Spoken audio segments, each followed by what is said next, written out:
របៀបដំណើរការបានអនុពន្ធឬបានអនុទានតាមរយៈ Oriental Mobile App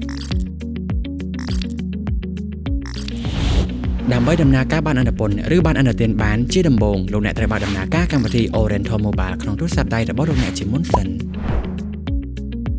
បន្ទាប់មកចុចលើមុខងារប័ណ្ណជ្រើសរើសប័ណ្ណដែលលោកអ្នកត្រូវបើកដំណើរការ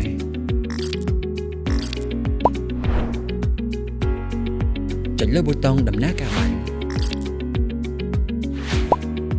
សូមកំណត់លេខសម្ងាត់6ខ្ទង់សម្រាប់ដំណើរការប័ណ្ណបញ្ជាក់លេខសម្ងាត់6ខ្ទង់ម្ដងទៀតចុចលើសញ្ញា Tick ដើម្បីធ្វើការយល់ព្រមតាមលក្ខខណ្ឌនានាត្រូវអនុវត្តរួចចុចលើប៊ូតុង Confirm ដើម្បីបើកដំណើរការប័ណ្ណសូមវាយបញ្ចូលពីសម្ងាត់4ខ្ទង់សម្រាប់បញ្ជាក់ប្រតិបត្តិ